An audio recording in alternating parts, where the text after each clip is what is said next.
Hello, Internet! It's Wednesday, and so I'm back today to do another Top 5 Wednesday.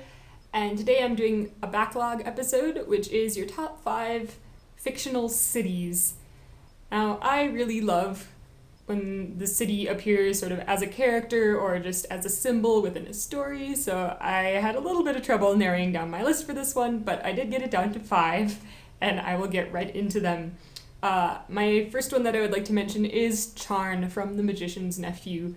Now, this is not at all a nice place, obviously, but the imagery has really stuck with me. Whenever I have read that section, I just feel like, even though it's only 2 chapters or so long, that Charn as an idea is something that is just stuck in my head. And I think maybe it's this sort of paradox of an idea because it was obviously something that once represented great power, but now is, empty and crumbling. But also, the way that it came about, that is this sense of, the ultimate greed that produced this complete emptiness and nothingness.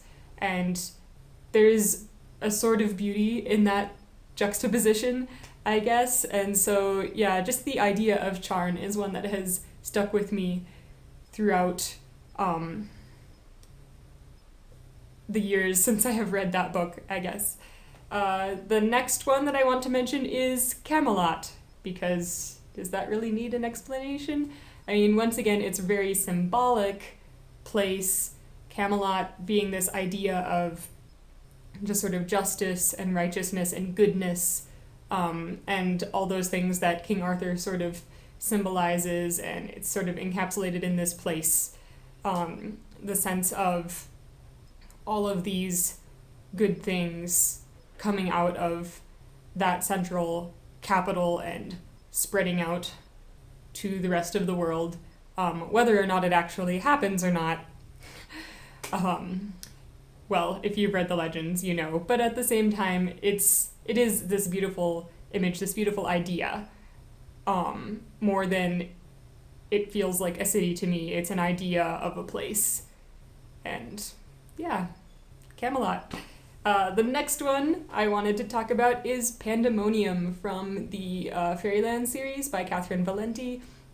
And this one's just really cool. I mean, it's an entire city that is made out of cloth that has been sewn together magically, and it doesn't stay in one place. It moves around. So if you need to find it, it's there because it will come to you. And that's just really cool. And I mean, more capital cities should be like that, but unfortunately, cities in the real world are stationary.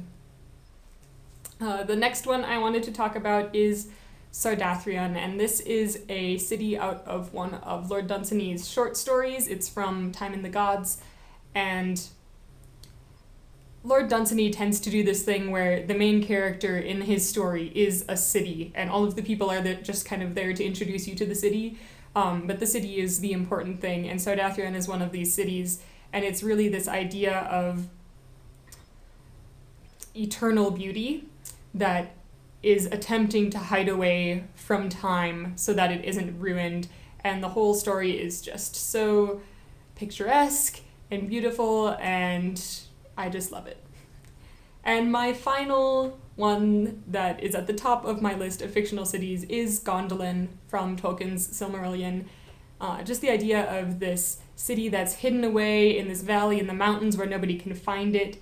Really just this representation of safety and a haven, but also of beauty and strength, all come together in this beautiful elven city that Tolkien created.